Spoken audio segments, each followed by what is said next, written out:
So hello everyone and welcome to this lecture on the solid state. तो आज हम कुछ एमसीक्यूज़ कर लिए थे, हमने असर्शन रीजन कर लिया था लास्ट वीडियोस में। लास्ट 2 वीडियोस अगर आपने नहीं देखा देख लीजिए हमारे चैनल पे, लिंक मैं डिस्क्रिप्शन में दे दूँगा।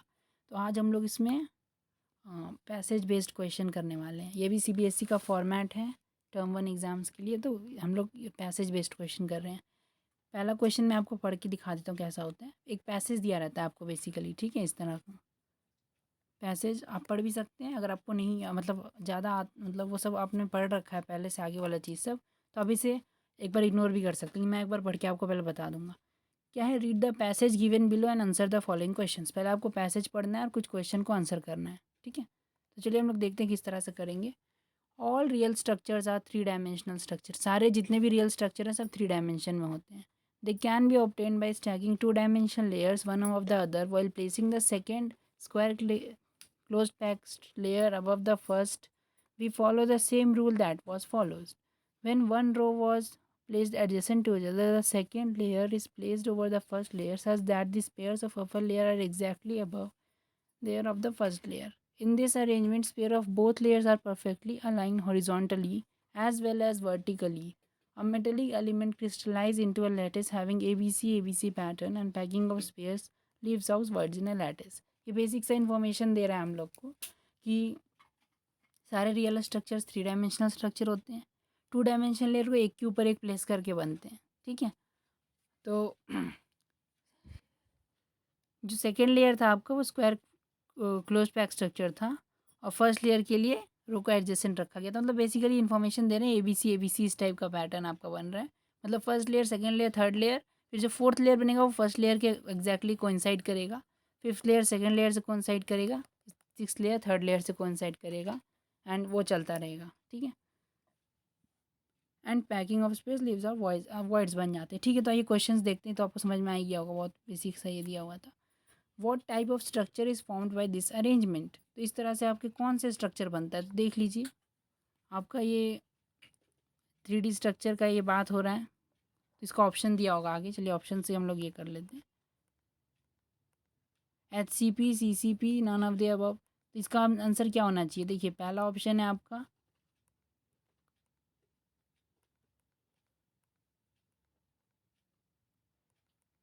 पहला ऑप्शन इसमें दिया नहीं गया है, मैं लिख देता हूँ। पहला ऑप्शन है आपका FCC, ऑप्शन बी है HCP, ऑप्शन सी है CCP या FCC, ऑप्शन डी है नॉन ऑफ द अबव। अच्छा, ऑप्शन ए को आप कुछ और कर लीजिएगा, बॉडी सेंटर BCC कर लीजिए, BCC भी दिया हुआ है। ये मैं बताता हूँ क्या है, पहले BCD को हम लोग देख लेते हैं। तो बी ऑप्शन क्या है, HCP नहीं, ऐसे HCP नहीं बनता है। HCP आपका ए बी इस टाइप के पैकिंग से बनता है। HCP आपको पता होगा, देखिए यहाँ पे ऊपर में अगर ये कुछ इस तरह का स्ट्रक्चर होता है आपका, तो फर्स्ट लेयर और थर्ड लेयर आपका एग्जैक्टली अलाइन होता है इसमें। तो ये इसको हम लोग बोलते हैं ए बी इस टाइप का पैकिंग होता है। ABC टाइप का पैकिंग नहीं होता है। तो HCP आपका नहीं हो सकता है ये। CCP या FCC, हाँ CCP या FCC हो सकता है, क्योंकि CCP में आपका क्या होता है, ABC इस टाइप का पैकिंग होता है। FCC में भी, तो यही आपका आंसर है, ठीक है। और नन होगा नहीं, इसका ये ऑप्शन कहीं गायब हो गया, नहीं पता। हाँ यहाँ है CCP है ऑप्शन, तो ये ऑप्शन तो कुछ गड़बड़ है इसमें। तो इसका आंसर आपका CCP या FCC होगा। CCP और FCC दोनों का स्ट्रक्चर में आपका ABC टाइप का पैकिंग होता है। सिर्फ CCP में नहीं होता है, दोनों में होता है। तो जो दोनों वाला ऑप्शन दिया है तो दोनों वाला ऑप्शन हो जाएगा, ठीक है। सेकंड क्वेश्चन पे चलते हैं। Name the non stoichiometric point defect which is responsible for colour in alkali metal halides. तो आपको पता होगा कि डिफेक्ट्स जो मैंने आपको बताया था, डिफेक्ट को कैसे क्लासीफाई करते हैं। तो पहले मैंने क्लासिफिकेशन बताया था लाइन डिफेक्ट और पॉइंट डिफेक्ट का। फिर मैंने आपको बताया था पॉइंट डिफेक्ट कितने, लाइन डिफेक्ट हम लोग के सिलेबस में नहीं है। पॉइंट डिफेक्ट जितने भी टाइप के, 3 टाइप के मैंने आपको बताया था। एक स्टोक्योमेट्रिक डिफेक्ट था, एक नॉन स्टोक्योमेट्रिक था और तीसरा था आपका इम्प्योरिटी वाला। तो जो नॉन स्टोक्योमेट्रिक डिफेक्ट होता है उसमें मैंने आपको बताया था मेटल एक्सेस और मेटल डिफिशियंसी, 2 डिफेक्ट मैंने आपको बताया था। तो इसमें से आपका जो कलर इम्पार्ट करता है वो कौन सा होता है,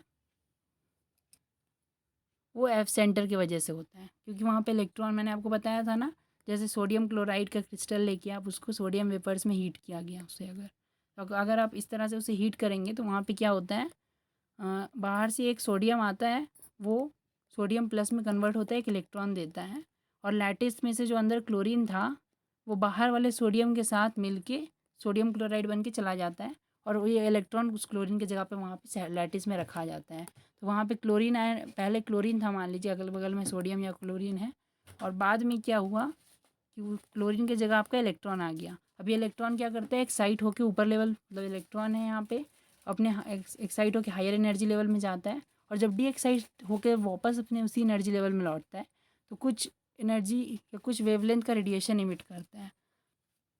वो जो वेवलेंथ निकलता है वो इस तरह का एक्सप्रेशन होता है। इन दोनों के लेयर्स के बीच का जो डिफरेंस इन एनर्जी होता है वो उससे उसका वेवलेंथ डिटरमाइंड होता है। तो ये तो हम लोग क्लास 11th में एटॉमिक स्ट्रक्चर में पढ़े थे, लेकिन बेसिकली ये होता है कि इलेक्ट्रॉन जब वापस आता है तो कुछ रेडिएशंस बाहर देता है, और रेडिएशंस विजिबल रीजन में लाइक करते हैं, इसलिए हम लोग को कलर दिख जाता है। तो वो कलर के लिए एब्सेंटर रिस्पॉन्सिबल है, ना फ्रैंकेल, ना इंटरस्टिशियल, ना शॉर्टकी। ठीक है, अगर ये तो उस चीज़ है जिसकी वजह से डिफेक्ट आता है। वो कौन से डिफेक्ट में आता है, तो वो मेटल एक्सेस डिफेक्ट में आता है। ठीक है, तो डिफेक्ट का नाम पूछेगा तो वो मेटल एक्सेस डिफेक्ट होता है। नेक्स्ट पे चलते हैं हम लोग। What is the total volume of atoms in a face centred cubic unit cell of a metal. तो आपका फेस सेंटर्ड क्यूबिक है, सबसे पहले जेड इफेक्टिव निकाल लीजिए। अब जेड इफेक्टिव कितना होता है, एफसीसी में मैंने आपको याद करवा दिया था, 4 होता है। अगर अभी तक आपको याद नहीं किया तो जल्दी से याद कर लीजिए। कैसे आता है देखिए, हर 8 कॉर्नर्स पे एक एक एटम है और सबका कंट्रीब्यूशन 1/8 होता है, और हर एक फेस सेंटर पे एटम से 6 फेस सेंटर होते हैं और सबका कंट्रीब्यूशन हाफ होता है। उसके हिसाब से ये 4 आ जाता है। ठीक है, 1 + 3, तो ये 4 आ जाता है। तो आपका जेड इफेक्टिव 4 होता है, और हम लोग को वॉल्यूम निकालना है, टोटल वॉल्यूम। टोटल वॉल्यूम होता है Z effective into volume of 1। Volume of 1 होता है 4/3 पाई आर क्यूब। तो इसको आप मल्टीप्लाई करके देखिए, ये 16/3 पाई आर क्यूब आता है। 4 × 4 16 था ना, इसीलिए। तो ये 16/3 pi r cube, option number A correct हो जाएगा आपका। ठीक है, बहुत ईजी था। 1.4 देखते हैं हम लोग। हाँ, 1.4 में क्या बोला है, which of the following statements not true for amorphous and crystalline solids. कौन सा सही नहीं है, amorphous solids are isotropic, crystalline solids are anisotropic. ये स्टेटमेंट सही है, मतलब जो गलत गलत है वो पूछा है यहाँ, तो ये स्टेटमेंट सही है। The amorphous solids are short range order and crystalline solids are long range order. ये भी सही है। एमॉर्फस मैंने आपको बताया था शॉर्ट रेंज ऑर्डर होता है, और क्रिस्टलाइन है उसमें लॉन्ग रेंज ऑर्डर होता है। Amorphous solids melt eight characteristic temperature while crystalline solid melt over a range of temperature. नहीं, ये गलत है। मैंने आपको बताया था जो क्रिस्टलाइन सॉलिड होते हैं ना, वो करते हैं मेल्ट कैरेक्टरिस्टिक टेम्परेचर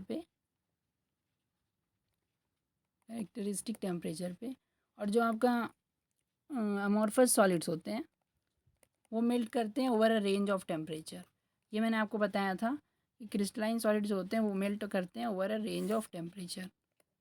ठीक है, amorphous solid melt over a range of temperature, crystalline solid melt at a characteristic temperature. यहाँ उल्टा लिखा है, यहाँ पे लिखा है अमॉर्फस कैरेक्टरिस्टिक में करता है और क्रिस्टलाइन रेंज ऑफ टेम्परेचर, उल्टा लिखा है तो ये गलत हो गया। ठीक है, amorphous solids have irregular shape and crystalline solids have a geometrical shape. ये सही बात है, अमॉर्फस सॉलिड का कोई शेप नहीं होता है, लेकिन क्रिस्टलाइन सॉलिड्स का एक वेल डिफाइंड ज्योमेट्रिकल शेप होता है। तो ये सही है, लेकिन क्वेश्चन नॉट ट्रू पूछा तो ये सही नहीं है, तो ये क्वेश्चन का सही ऑप्शन हो जाएगा सी। तो 1.4 का आपका सी हो जाएगा। ये चारों उसी पैसेज के क्वेश्चन थे। तो अगर आपने पैसेज नहीं भी पढ़ा है और आप बेसिक नॉलेज रखते हैं तो आप पैसेज बेस्ड क्वेश्चन भी कर सकते हैं। ठीक है, लेकिन एक बार मैं आपको सजेस्ट करूँगा पैसेज जब भी आए तो पढ़ लिया कीजिए, क्योंकि कुछ चीज़ों का आंसर होता है जो पैसेज में से ही मिल जाता है आपको।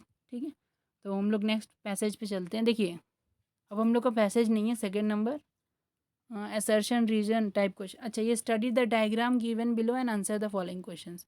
एक आपको डायग्राम देखना है इस क्वेश्चन में और आपको आंसर करना है कुछ क्वेश्चन। ठीक है, आइए देखते हैं क्या है वो। ये आपका डायग्राम है, तो ये डायग्राम आप पहचान लीजिए पहले, थोड़ा देर देख के पॉज करके। उम्मीद है आपने पॉज करके पहचान लिया होगा। तो देखिए, यहाँ से एक एनायन मिसिंग है, यहाँ से एक कैटायन मिसिंग है, यहाँ से एक एनायन मिसिंग है, यहाँ से एक कैटायन मिसिंग है। इतना तो ये देखिए, इतना सारा चीज़ यहाँ पे मिसिंग है। तो अगर इक्वल नंबर ऑफ कैटायन और equal number of anion missing है, अच्छा मैंने कैसे पहचाना कि यहाँ पे प्लस चार्ज आएगा, क्योंकि चारों तरफ नेगेटिव है, नेगेटिव को बैलेंस करने के लिए बीच में एक पॉजिटिव होना चाहिए, और यहाँ चारों तरफ पॉजिटिव था, यहाँ पे चारों तरफ पॉजिटिव है ना यहाँ पे, तो पॉजिटिव को बैलेंस करने के लिए एक यहाँ पे नेगेटिव लगा दिया मैंने। इसी तरह से equal number of cation and anion are missing, तो ये कौन सा डिफेक्ट होता है, मैंने आपको थ्योरी लेक्चर में बताया था। थ्योरी लेक्चर मैंने किया था सॉलिड स्टेट का वन शॉट, तो अगर आपने नहीं देखा तो उसे देख लीजिए। उसमें मैंने एनसीईआरटी एग्जाम्पलर के क्वेश्चन करवाया था और पूरा चैप्टर में शॉर्ट में रिवाइज करवाया था जो इंपॉर्टेंट पार्ट्स है ज़्यादा, ठीक है। तो equal number of cation and ion missing होते हैं इसमें आपके। तो ये कौन सा डिफेक्ट होता है, ये आपका शॉर्ट की डिफेक्ट होता है। मैंने बताया था ना याद करने का तरीका, कि मतलब चाबी और ताला और चाबी एक साथ रहते हैं, तो वो सब, तो वो उस वीडियो में आप जाके देख सकते हैं। वो तो लेमैन तरीका था, लेकिन ऑफिशियली क्या, equal number of cation and ion जब मिसिंग होते हैं तो उनको शॉर्ट की डिफेक्ट बोलते हैं। और वो लैटिस में कहीं और आपको नहीं मिलेंगे, वो लैटिस के बाहर चले जाते हैं, ठीक है। ये शॉर्ट की डिफेक्ट है। तो असर्शन, अच्छा 2.1 देखते हैं। असर्शन दिया है द डायग्राम शो शॉर्ट की डिफेक्ट, हाँ सही बात है, डायग्राम में आपका शॉर्ट की डिफेक्ट था। शॉर्ट की defect occurs in ionic solid, हाँ बिल्कुल आयोनिक सॉलिड में होता है। मैंने आपको डिफेक्ट जब क्लासीफाई करवाया था, तो मैंने क्या क्लासीफाई करवाया था, डिफेक्ट एक था लाइन डिफेक्ट और दूसरा था आपका पॉइंट डिफेक्ट।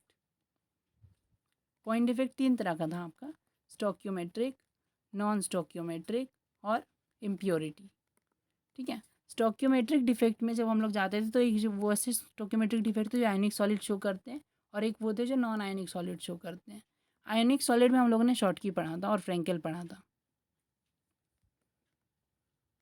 तो अगर शॉर्टकी और फ्रेंकेल आपके आयनिक सॉलिड डिफेक्ट शो करते हैं, तो शॉर्टकी डिफेक्ट आयनिक सॉलिड में आता है, ये सही बात है ना, क्योंकि शॉर्टकी तो आयनिक में हम लोगों ने पढ़ा था, क्लासीफाई करते थे।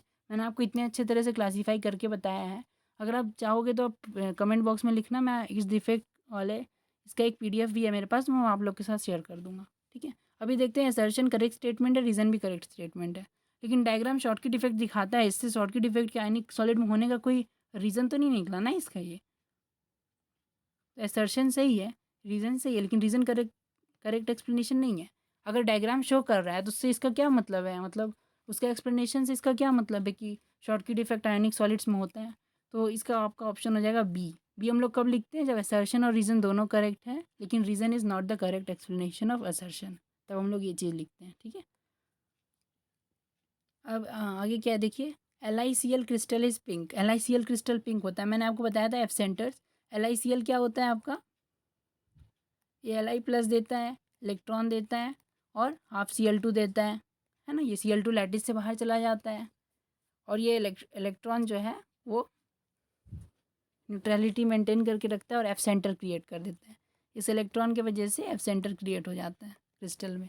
तो क्रिस्टल लैटिस में एफ सेंटर क्रिएट होने की वजह से कलर इम्पार्ट होता है उसको, वो पिंक। कैसे कलर इम्पार्ट होता है पीछे हम लोग थोड़ी देर पहले ही डिस्कस किया था, इसलिए मैं फिर से नहीं बताऊंगा। तो LiCl पिंक होता है, बिल्कुल सही बात है। और ये मैंने उस थ्योरी लेक्चर में भी किया था। तो थ्योरी लेक्चर अगर आपको देखना है वन शॉट का सॉलिड स्टेट का, तो आप PDF में सॉरी डिस्क्रिप्शन बॉक्स में देखिए, वहाँ पर आपको लिंक मिल जाएगा, ठीक है। Pink colour of LiCl crystal is due to excess lithium. Excess lithium की वजह से इसका कलर होता है, हाँ एक्सेस लिथियम की वजह से ही होता है ना। तो इसका ऑप्शन नंबर ए हो जाएगा आपका, ठीक है। क्योंकि देखिए लिथियम क्लोराइड में आपका जो क्रिस्टल होता है उसमें मेटल एक्सेस डिफेक्ट होता है। क्यों, क्योंकि आपका, नहीं ये गलत स्टेटमेंट है। पिंक कलर एक्सेस लिथियम की वजह से थोड़ी होता है। लिथियम भले ही मेटल एक्सेस डिफेक्ट में एक्सेस में होता है, लेकिन कलर जो होता है आपको वो इलेक्ट्रॉन की वजह से होता है।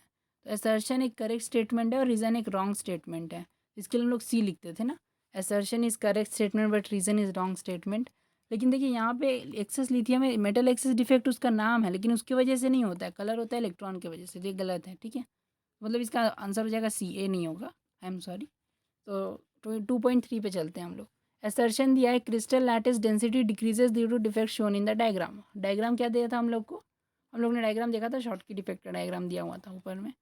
तो crystal lattice density decreases due to defect shown in the diagram, हाँ डेंसिटी डिक्रीज होता है शॉर्ट की डिफेक्ट में, क्योंकि मास डिक्रीज हो जाता है और वॉल्यूम तो उतना ही रहता है, तो डेंसिटी डिक्रीज हो जाएगा, है ना। क्योंकि डेंसिटी का फॉर्मूला होता है मास बाई वॉल्यूम, और डेंसिटी मास डिक्रीज हो रहा है तो डेंसिटी भी डिक्रीज हो जाएगा वॉल्यूम कांस्टेंट रखते हुए, ठीक है। तो वैसे भी शॉर्ट की डिफेक्ट में देखिए ना, equal number of cation and ion missing हो जाते हैं लैटिस से।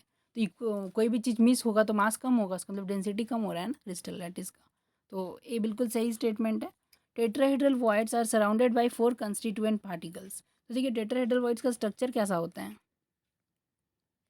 ऐसे फर्स्ट लेयर में 3 ऐसे होते हैं और यहाँ पे सेकंड लेयर में इसके ऊपर एक आता है। तो हाँ बिल्कुल सही बात है, ये टेट्राहेड्रल वॉइड है। 4 कंस्टिट्यूएंट पार्टिकल से सराउंडेड है, ये भी सही बात है। लेकिन क्रिस्टल का डेंसिटी डिक्रीज़ होता है शॉटकी डिफेक्ट में, क्योंकि टेट्राहेड्रल वाइड्स 4 वो इससे सराउंड होते हैं। इससे तो इसका कोई रीज़न के साथ कोई एक्सप्लेनेशन नहीं निकला ना। असर्शन भी सही है और रीज़न भी सही है, लेकिन रीज़न करेक्टली एक्सप्लेन नहीं कर पा रहा है असर्शन को, क्योंकि ये बोल रहा है टेट्राहेड्रल वाइड 4 कंस्टिट्यूएंट पार्टिकल से सराउंडेड होते हैं। आप लोगों ने पढ़ा होगा, देखिए 3 नीचे का लेयर इस तरह का होता है, यहाँ पे एक टेट्राहेड्रल वाइड, इसके ऊपर आपने एक वो रख दिया कंस्टिट्यूएंट पार्टिकल्स, तो 4 कंस्टिट्यूएंट पार्टिकल से सराउंडेड तो होता है वो, है ना। Tetrahedral void 4 constituent particle surrounded तो होता है, लेकिन इसका रीज़न नहीं है कि क्रिस्टल लैटिस का डेंसिटी डिक्रीज़ हो जाता है। इसका रीज़न है कि कैटायन आयन मिसिंग होने की वजह से मास डिक्रीज़ हो जाता है, लेकिन वॉल्यूम सेम रहता है, इसलिए डेंसिटी डिक्रीज़ हो जाता है। ये रीज़न होना चाहिए था। असर्शन भी सही था आपका, रीज़न भी सही है, लेकिन रीज़न करेक्ट एक्सप्लेनेशन नहीं है असर्शन का, तो इसके लिए हम लोग बी लिखते हैं, है ना। 2.4 पे चलते हैं। असर्शन है AgCl सोर्स Frenkel defect while NaCl does not.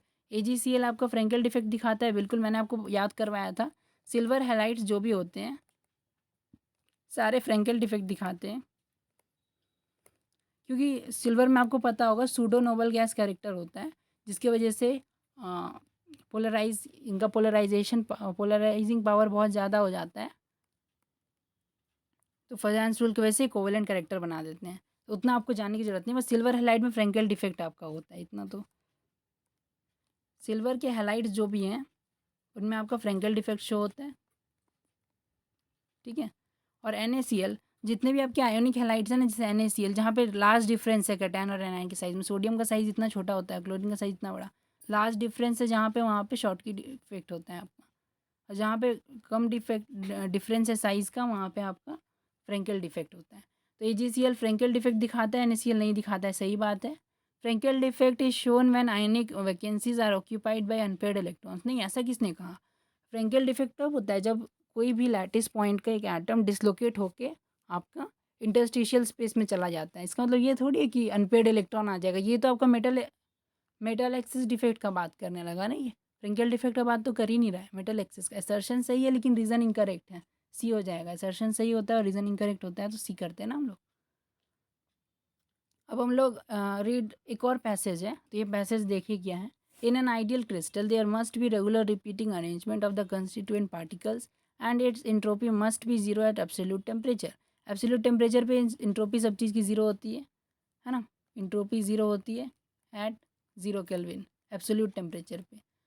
ये थर्मोडायनेमिक्स का फैक्ट है। However it is impossible to obtain an ideal crystal and it suffer for certain defects called imperfections. हाँ, डिफेक्ट से होता है और उसको इम्परफेक्शंस भी बोलते हैं, ठीक है। In a pure crystal this defects arise either due to disorder और dislocation of constituent particles from the normal positions और due to movement of the particle even at absolute zero temperature. Pure crystal में ये defect कैसे arise होते हैं, either या तो dislocate या डिसऑर्डर हो जाता है कंस्टिट्यूएंट पार्टिकल्स, मतलब ये एक तरह से आपका फ्रेंकेल डिफेक्ट अगर आप आयनिक सॉलिड में देखेंगे, और नॉन आयनिक में देखेंगे तो इसको क्या बोलते हैं हम लोग। नॉन आयनिक में इसका क्या नाम था, इंटरस्टिशियल डिफेक्ट का, इंटरस्टिशियल डिफेक्ट ही नाम था, इंटरस्टिशियल डिफेक्ट, ठीक है। और यहाँ क्या लिखा है, from the normal positions due to the movement of the particles even at absolute zero temperature such defect increases with rise in temperature. हाँ, इसलिए इसको थर्मोडाइनमिक डिफेक्ट भी बोलते हैं या इंट्रिंसिक डिफेक्ट भी बोलते हैं। जो आपके पॉइंट डिफेक्ट्स होते हैं ना, उनका और नाम भी है थर्मोडाइनमिक डिफेक्ट, अगर और आपका जो पॉइंट डिफेक्ट नाम है उसका नाम है इंट्रिंसिक डिफेक्ट, बहुत सारे इनके नाम है, ठीक है। इसी वजह से, क्योंकि सच डिफेक्ट राइज इन टेम्परेचर, जैसे टेम्परेचर बढ़ेगा तो रैंडमनेस बढ़ेगा, और रैंडमनेस के बढ़ने से मॉलिक्यूलर वाइब्रेशन बढ़ेगा और उससे और ज़्यादा आपका ये आ जाएगा उसमें, ठीक है। उसके बाद क्या लिखा है, in addition to this certain defects arise due to presence of some impurities. Impurity defect बोलते हैं उसको हम लोग। Such defect not only modify the existing properties but also impart certain new characteristic to them. वो या modify नहीं करती हैं एग्जिस्टिंग प्रॉपर्टीज़ को, लेकिन कुछ कैरेक्टरिस्टिक प्रॉपर्टी इम्पार्ट भी कर देती हैं। तो आइए हम लोग क्वेश्चन पढ़ते हैं। अब ये तो पैसेज था ना।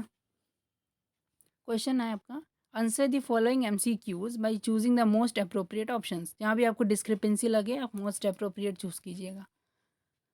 3.1 देखते हैं हम लोग। AgCl is crystallised from molten AgCl containing a little CdCl2 the solid obtained with have. अच्छा देखिए, AgCl था आपके पास में, तो आपका लैटिस कुछ इस तरह का दिखता होगा, Ag plus Cl minus Ag plus Cl minus, इस तरह का आपका कुछ लैटिस दिखता होगा, ठीक है। Cl minus Ag plus, Cl minus Ag plus, Cl minus Ag, sorry Ag plus ना, Ag plus Cl minus, Ag plus Cl minus, इस तरह का आपका लैटिस पहले दिखता होगा। लेकिन जब आपने कैडमियम डाल दिया तो लैटिस कैसे चेंज हो गया होगा, लैटिस का स्ट्रक्चर वो मैं आपको बता रहा हूँ। अगर आपने स्ट्रॉन्शियम कैडमियम क्लोराइड डाला है तो कैडमियम का वैलेंसी यहाँ पे +2 है, ठीक है, ऑक्सीडेशन स्टेट। तो यहाँ पे आपके क्लोरीन को तो कोई फ़र्क नहीं पड़ेगा क्योंकि उसमें भी क्लोरीन है, इसमें भी क्लोरीन है। होगा क्या कि एक जगह से सिल्वर डिस्प्लेस होके उसके जगह पे कैडमियम, स्ट्रॉन्शियम नहीं, यहाँ पे कैडमियम है। एनसीईआरटी में एग्जांपल स्ट्रॉन्शियम का दिया हुआ था, लेकिन यहाँ कैडमियम दिया क्वेश्चन है तो कैडमियम लिख, मैं अलग कलर से लिख देता हूँ इसको। यहाँ पे हम लोग कैडमियम 2+ लगा देते हैं, लेकिन चार्ज बैलेंस होना चाहिए क्रिस्टल का, तो एक सिल्वर हम लोग एक्स्ट्रा यहाँ से डिसलोकेट कर देते हैं। मतलब यहाँ एक 2 सिल्वर हटा, उसके जगह पे एक कैडमियम आ गया, इस तरह से हम लोग इसको समझेंगे, ठीक है। क्योंकि चार्ज बैलेंस सबसे इंपॉर्टेंट फैक्टर होता है किसी भी क्रिस्टल की स्टेबिलिटी में। तो चार्ज के साथ हम लोग कभी ये नहीं कर सकते हैं, चार्ज कहीं डेवलप नहीं कर सकते हैं एक्सटर्नली हम लोग ज़्यादा। तो ये देखिए इस तरह का ये क्रिस्टल हो जाएगा। तो यहाँ पे क्या होगा, कैटायनिक वैकेंसीज बन जाएगी। यहाँ पे देखिए, यहाँ पे एक पहले एक कैटायन था, cation was there, cation was there but and vacancy is created now.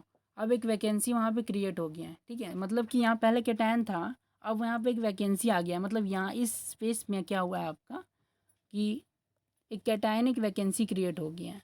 तो कैटायनिक वैकेंसी कितना क्रिएट होता है, अगर मान लीजिए आपने एक Cd2+ डाला तो उसके कॉरस्पॉन्डिंग 2 AgCl हटेंगे, लेकिन एक 2 Ag+ हटेंगे, लेकिन एक Ag+ की जगह पे Cd खुद भी तो आ जाएगा ना। मान लीजिए आपने एक Cd2+ डाला तो उसके बदले आपके 2 Ag+ हटे वहाँ जगह से, और एक की जगह Cd2+ ने ऑक्यूपाई कर लिया। तो आपका जो कैटायनिक वैकेंसीज हैं वो तो इक्वल आएंगे ना, due to the number of Cd2+ incorporated. तो ये ऑप्शन सही होगा, डबल नहीं आएंगे, देखिए इक्वल आएंगे। क्योंकि डबल आते अगर दोनों सीरियल Ag हट जाता, लेकिन उसके एक जगह पे तो Cd2+ भी ऑक्यूपाई करेगा ना। तो ये बहुत ही अच्छी क्वालिटी का क्वेश्चन। यहाँ बहुत लोग गलती से 2 मार्क कर देंगे, लेकिन असली में 1 ही आपका, एक Cd+ डालने से एक ही आपका कैटायनिक वैकेंसी आता है। क्यों, क्योंकि एक 2 Ag+ निकला। देखिए मैं आपको बताता हूँ क्या हुआ, 2 Ag+ निकल गया क्रिस्टल से और एक Cd2+ आ गया, चार्ज बैलेंस रह गया, 2+ चार्ज गया और 2+ चार्ज आ गया, चार्ज तो बैलेंस रहा आपका। लेकिन यहाँ 2 जगह था 2 Ag+ का, अब Cd2+ एक जगह उसमें से भर देगा तो एक ही जगह ना खाली बचेगा आपका, 2 जगह खाली नहीं बचेगा, एक जगह तो Cd2+ भर देगा ना आके। इसीलिए cationic vacancy is equal to the number of Cd2+ ions incorporated. तो ये आपका बिल्कुल सही स्टेटमेंट है, ऑप्शन नंबर ए इसका, ठीक है। बाकी देखिए कैटायन डबल द नंबर, देखिए बहुत बच्चे डबल द नंबर भी कर देंगे, लेकिन ये गलत स्टेटमेंट हो गया। एनायनिक वैकेंसी नहीं, कैटायनिक वैकेंसी बनती है, इधर कैटायनिक नॉन एनायनिक नहीं, कैटायनिक बनती है, ठीक है। तो ये हो गया, आप 3.2 नंबर क्वेश्चन पे चल रहे हैं। यहाँ क्या बोलता है, लैटिस डिफेक्ट पर 10⁻15 NaCl इज़ 1। मतलब अगर आप 10⁻15 NaCl के मॉलिक्यूल्स ले लेंगे तो उसमें एक मॉलिक्यूल्स वैसा होगा जिसमें आपका डिफेक्ट पाया जाएगा, इसका मतलब ये है, ठीक है। अगर आप इतने मॉलिक्यूल्स ले लेंगे तो उनमें से एक NaCl वैसा होगा जो डिफेक्टिव होगा, मतलब उसमें डिफेक्ट पाया जाएगा, ठीक है। What is the number of lattice points in a mole of NaCl? Sorry, lattice defects. What is the number of lattice defects in 1 mole of NaCl? तो अगर आप इतना लेते हैं तो उसमें इतना डिफेक्ट आता है। तो अगर आप इतना ले लेंगे, 1 मोल इतना ही तो होता है, अप्रॉक्सीमेटली 6.022 होता है, लेकिन मैं अप्रॉक्सीमेटली उसको 6 लिख दे रहा हूँ। तो इसमें कितना होगा आपका, अगर आप यूनिटरी मेथड लगाएंगे तो ये आता है आपका इतना। यूनिटरी मेथड लगाने आता है आपको, अगर 10⁵ में 1 डिफेक्ट है तो 1 में कितना डिफेक्ट है, 1/10⁵। तो 6 × 10⁻23 में कितना डिफेक्ट होगा, 6 × 10⁻23 डिवाइडेड बाई 10⁵, ठीक है। इस तरह से मैंने किया यूनिटरी मेथड लगा के, तो ये आपका आंसर आता है। इससे आपका आंसर कितना आएगा, 6 × 10⁻। अच्छा, ये जब डिवाइड में होता है और बेस सेम होता है तो पावर सब्ट्रैक्ट हो जाता है, ठीक है। तो ये आपका हो जाएगा 8, 15 5 23, हाँ 8, 6 × 10⁸। लेकिन हमने तो 6 लिया था, 6 असली में थोड़ी होता है, तो मैं लिख भी देता हूँ। असली में अगर मान लीजिए 6.02 मान के चले हम लोग, तो 6.02 हर जगह रहेगा, वो तो कुछ कट नहीं रहा है ना। तो आ जाएगा आपका 6.02 इंटू 10⁻⁸ ऑप्शन नंबर बी। अगर आपको 6 लेके भी करना था तो 6 लेके कर लेते आप, तो फिर लास्ट में बी टिक कर देते क्योंकि सबसे करीब उसके वही ऑप्शन है ना। तो देखिए अब आगे चलते हैं हम लोग। तो ये क्वेश्चन में मेन बात था समझने का। बहुत सारे बच्चे इसे देख के ही छोड़ देंगे, क्या क्या पूछ लिया, सब तो हमने फॉर्मूला नहीं पढ़ा है। तो ज़रूरी नहीं है सब चीज़ का फॉर्मूला पढ़ाओ, बहुत चीज़ें आपकी यूनिटरी मेथड पे बेस्ड होती हैं, ठीक है। बहुत बच्चे सॉल्यूशन चैप्टर में जो मोल्स निकालना होता है, मोलारिटी मोलारिटी, उनसे डर जाते हैं, लेकिन उसमें कुछ नहीं है, वो तो डायरेक्ट फार्मूला बेस्ड है। और ये तो just unitary method based. Unitary method तो आप बेसिक क्लासेस में पढ़ते हैं, 6th 7th क्लास में, है ना। तो ये सब आपको दिक्कत नहीं होगा, ठीक। The ionic substances in which the cation and anion are of almost similar sizes shows. तो देखिए जहाँ पे सिमिलर, मैंने आपको दो चीज़ बताया था। आयोनिक सब्सटेंसेज में दो डिफेक्ट शो होते हैं, एक होता है आपका शॉर्टकी और एक होता है आपका फ्रेंकेल, ठीक है। ये दो डिफेक्ट शो होते हैं। तो शॉर्टकी वो डिफेक्ट शो करते हैं जहाँ पे लार्ज डिफरेंस होता है साइज़ का, और फ्रेंकेल डिफेक्ट वो शो करते हैं जिनमें स्मॉल डिफरेंस होता है साइज़ का, या ऑलमोस्ट सिमिलर साइजेस भी बोल सकते हैं। आप बोल सकते हैं स्मॉल डिफरेंस या ऑलमोस्ट सिमिलर साइज़। मतलब ऑलमोस्ट सिमिलर साइज़ जो होता है आयोनिक सॉलिड का बात हो रहा है, वो आपका फ्रेंकेल डिफेक्ट शो करता है, ठीक है। तो यहाँ पे Frenkel defect option number C हो जाएगा आपका आंसर, ठीक है। Option number C Frenkel defect. Non stoichiometric defect में आयोनिक सब्सटेंसेस का कोई उसमें ये रोल नहीं होता है, क्योंकि कैटायन और एनायन सिमिलर साइज़ के जो होते हैं, जो सिमिलर साइज़ के होते हैं वो फ्रेंकेल डिफेक्ट शो करते हैं, ठीक है।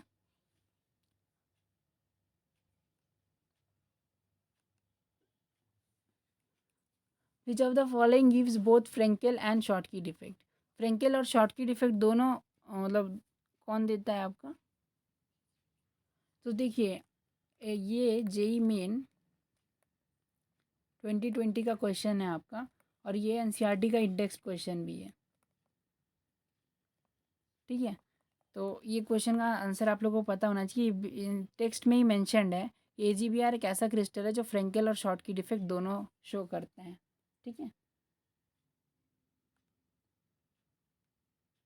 अच्छा, इसमें जो शॉर्टकी डिफेक्ट था वो वैसा क्रिस्टल शो करता है जैसे NaCl आपका शो करता है, और फ्रेंकेल डिफेक्ट AgBr शो करता है। तो AgBr का तो दोनों का साइज छोटा छोटा रहता है, सिमिलर साइज का रहता है ना, इसीलिए। फोर्थ क्वेश्चन,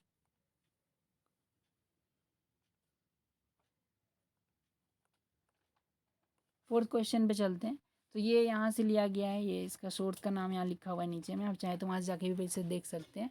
तो the transition metals when expose to oxygen at low and intermediate temperature forms thin protective oxide films up to 1000 of angstroms in thickness. देखिए कोई भी मान लीजिए मेटल सरफेस था, इसे आपने ऑक्सीजन को लो टेम्परेचर पे, मतलब लो टेम्परेचर पे यहाँ पे ऑक्सीजन आपने ला के रखा, तो यहाँ से इसके ऊपर बहुत ही पतला सा लेयर, 1000 ऑफ एंगस्ट्रॉम भी बहुत छोटा होता है, तो बहुत ही पतला सा इसके ऊपर प्रोटेक्टिव लेयर चढ़ जाता है ट्रांजिशन मेटल्स पे ऑक्सीजन का, ठीक है। ये ऐसा अपने ये रिसर्च में इन्होंने बोला है। तो transition metals oxides lie between extremes of ionic and covalent binary compounds formed by element from left to right side of periodic table.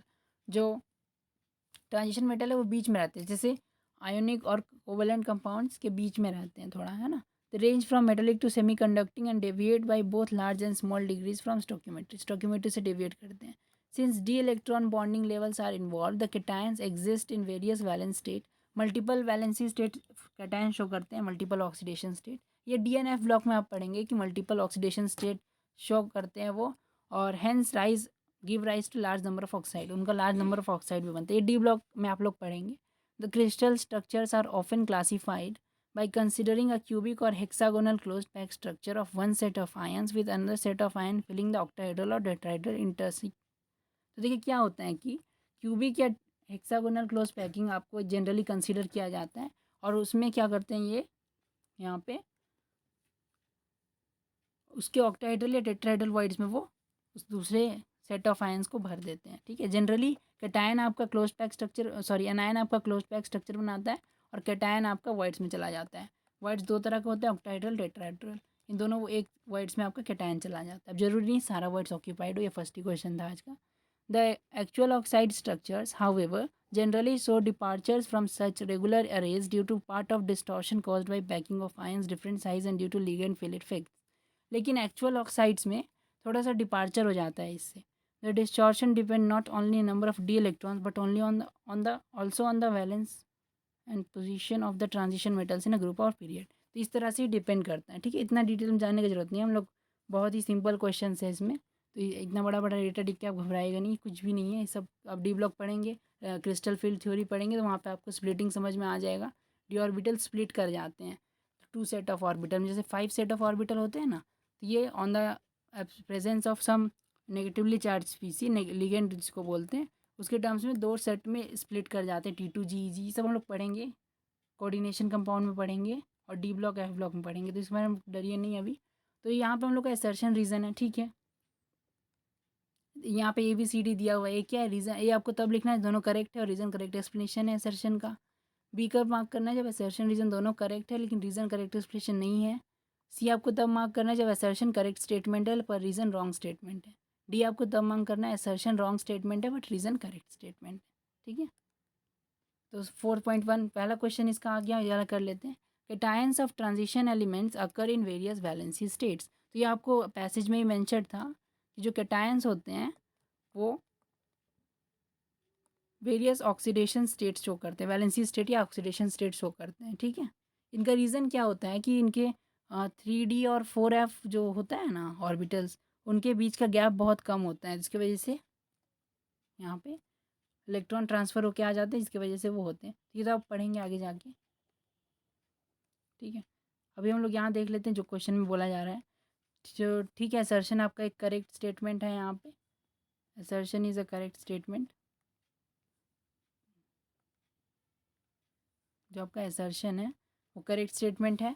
Large number of oxides of transition elements are possible. हाँ, क्योंकि variable oxidation state दिखाते हैं इसलिए large number of oxide possible है. लेकिन ये उल्टा दे दिया गया है यहाँ पे. देखिए, अगर ये असर्शन होता सेकेंड वाला स्टेटमेंट और फर्स्ट वाला रीज़न होता तो ये असर्शन रीज़न सही होता. लेकिन सेकेंड वाला स्टेटमेंट आपका रीज़न दे दिया. देखिए, ये वेरिएबल वैलेंसी स्टेट शो करते हैं. इसका रीज़न ये नहीं है कि large number of oxides possible है.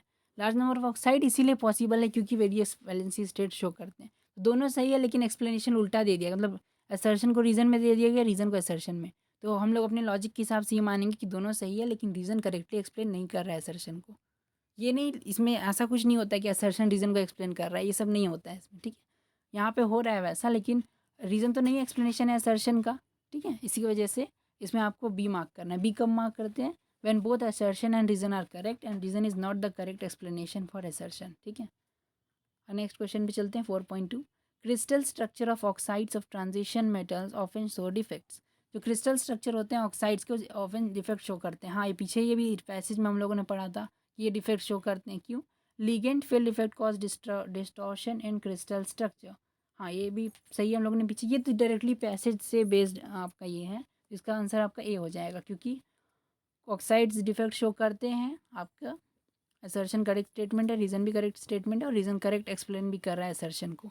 लिगेंड फील्ड इफेक्ट जो होता है उसके वजह से डिस्टॉर्शन आ जाता है क्रिस्टल स्ट्रक्चर में, पीछे लिखा हुआ था, और इसके वजह से डिफेक्ट आ जाता है उनमें. ठीक है, ये तो बेसिक फैक्ट है और फैक्ट भी नहीं है तो आपको नहीं पता था तो पैसेज में लिखा हुआ था ये, तो ये डायरेक्टली पैसेज से क्वेश्चन है. ठीक है, पैसेज पढ़ना इसीलिए ज़रूरी होता है. मैंने एक क्वेश्चन इसीलिए लास्ट में ऐसा डाला है कि आप लोगों को पैसेज पढ़ने का भी ये लगे. बहुत बच्चे सोचते हैं कि पैसेज नहीं भी पढ़ेंगे तो काम चल जाएगा. कुछ इन्फॉर्मेशन ऐसा होता है जो पैसेज बेस्ड ही होते हैं, तो पहले आप बिना पैसेज के ट्राई कीजिएगा. अगर आपसे नहीं होगा, कुछ आपको लगेगा कि ऐसा पार्ट है जो आप लोगों ने नहीं देखा है कभी या सिलेबस में नहीं है, तो उसके लिए वो एक बार पैसेज देख लीजिएगा तो आपको इस तरह से हिंट भी मिल सकते हैं. 4.3 पे चलते हैं.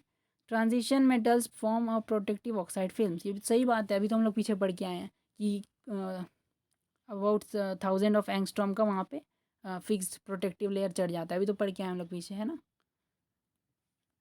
रीज़न क्या दिया है? Oxides of transition metals are always stoichiometric. नहीं, ऑक्साइड्स इनका हमेशा स्टोक्योमेट्रिक नहीं होता है, इनकरेक्ट स्टेटमेंट है, तो ये सी हो जाएगा हम लोग का. Assertion is correct, reason is incorrect. क्यों? देखिए, ऑक्साइड ट्रांजिशन मेटल्स का हमेशा स्टोक्योमेट्रिक क्यों नहीं होता है? देखिए, मैंने आपको आयरन ऑक्साइड का उस दिन एग्जाम्पल बताया था जब हम लोग सॉलिड स्टेट का वन शॉट कर रहे थे. तो लेक्चर अगर आपको पूरा अच्छे से ये जानना है क्यों ऐसा होता है तो उस लेक्चर में आप लास्ट क्वेश्चन जाके सिर्फ देख लीजिएगा. तो उस लास्ट क्वेश्चन में मैंने बहुत अच्छे से इसको एक्सप्लेन किया हुआ था. ठीक है, क्या होता है कैसे होता है अभी मैं बता देता हूँ। जैसे आयरन ऑक्साइड है तो यहाँ पे आपको 0.93 मतलब एफ ई ओ के फॉर्म में नहीं है आपका, Fe0.93O या Fe0.95O, इस तरह से आपका ये होता है। ठीक है, तो आप इसे कर सकते हैं, तो इसका आंसर आपका सी हो जाएगा। 4.4 देख लेते हैं। असर्शन है आपका CRO crystallizes in a hexagonal close packed array of oxide ions with 2 out of every 3 octahedral holes occupied by chromium ions। ये वाला जो CRO क्रिस्टल है आपका, इसमें यहाँ बोला गया कि हेक्सागोनल क्लोज पैक अरे में ये करते हैं ऑक्साइड आयंस के, और जिसमें 3 टेट्राहेड्रल ऑक्टाहेड्रल ऑक्साइड्स का क्रोमियम आयन ऑक्यूपाई कर लेते हैं।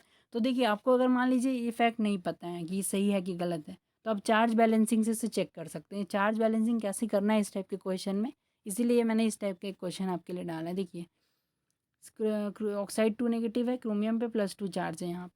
ठीक है, अब यहाँ पे क्या बोल रहे हैं, अरे ऑफ ऑक्साइड आयंस। तो ऑक्साइड आयंस, मान लीजिए ऑक्साइड आयंस आपके एक्स है।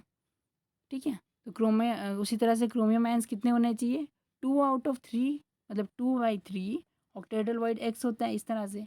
तो आपका कंपाउंड का फॉर्मूला क्या होना चाहिए उस तरह से, अगर इस हिसाब से आप देखें तो कंपाउंड का फॉर्मूला ये होना चाहिए, सॉरी, Cr2/3xOx। तो ये आपका Cr2O3 आ जाएगा। कैसे आ गया, इसके जो पहले मैंने इसी टाइप का एक सेशन लिया हुआ है सॉलिड स्टेट का क्वेश्चन का क्विज का, तो उसमें आप जाके देखिए कैसे आता है ये। बस आपको ये एक्स यहाँ से काट देना और इसको इधर लिख देना है, ये आपका ट्रिक भी बन गया। चलिए, इस तरह से भी कर सकते हैं आप। ठीक है, डायरेक्टली। तो यहाँ पे क्या हुआ हम लोग का फॉर्मूला, इस जो यहाँ पे जो आपका ज़रूरी नहीं है सब चीज़ें आपको जो देखा हुआ ही है। तो ये मान लीजिए आपने कभी नहीं पढ़ा है कि किस स्ट्रक्चर में करते हैं, तो आप इससे इसका फॉर्मूला डिड्यूस कीजिए इस गिवन इन्फॉर्मेशन से। यहाँ से हम लोगों ने ये फॉर्मूला डिड्यूस किया और हम लोग को पता चल गया कि यहाँ पे फॉर्मूला CRO दिया हुआ है और इससे फॉर्मूला Cr2O3 आ रहा है। तो ये कभी नहीं हो सकता है, असर्शन रॉन्ग स्टेटमेंट है। और हम लोग में असर्शन जब रॉन्ग होता है तो डायरेक्टली आंसर डी हो जाता है। तो रीज़न लेकिन करेक्ट होना चाहिए। देख लेते हैं रीज़न करेक्ट है कि नहीं। Transition metal oxide may be hexagonal close packed lattice of oxide ions with metal ions fitted in the octahedral voids। हाँ, सही बात है। मेटल ऑक्साइड जो है HCP लैटिस में हो सकता है ऑक्साइड आयंस के, और मेटल आयन ऑक्टाहेड्रल वॉइड्स वहाँ पे फिल करते हैं। ठीक है, मे भी बोला है ना, तो हो सकता है ये, और ये नहीं भी हो सकता है। मे भी लिखने से तो सही ऑप्शन है ना, इसीलिए ये सही बात है। ये आपका हो गया यहाँ पे।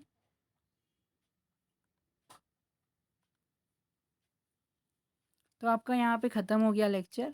और अगर आपको यहाँ पे, तो थैंक यू वेरी मच। अच्छा, तो आपका लेक्चर ख़त्म हो गया आज का। तो आज हम लोग सॉलिड स्टेट के इतने ही क्वेश्चंस करेंगे। आगे मैं और क्वेश्चंस कोशिश करूँगा लेके आऊँ। आप लोग वीडियो को अगर लाइक नहीं किया है तो लाइक कर दीजिए। चैनल को अगर सब्सक्राइब नहीं किया है तो सब्सक्राइब कर लीजिए, उससे आपको आने वाले वीडियोज़ के नोटिफिकेशन मिल जाएंगे। अभी टर्म 1 के लिए बहुत सारा प्लानिंग मैंने करके रखा था। अभी मैं थोड़ा काउंसिलिंग में बिज़ी चल रहा था, तो अब मेरा टर्म काउंसिलिंग का मतलब प्रोसीजर हो गया है, तो मैं रेगुलरली वीडियोज़ अपलोड करने की कोशिश करूँगा। तो thank you very much. Channel को मतलब सब्सक्राइब कर दीजिए, वीडियो को लाइक कर दीजिए अगर आपको पसंद है, और कमेंट्स में आपके सजेशन या फिर जो भी आप पूछना चाहते हैं क्वेश्चन, वो कमेंट कीजिए, मैं आपका क्वेश्चन आंसर कर दूंगा। So thank you very much and good bye.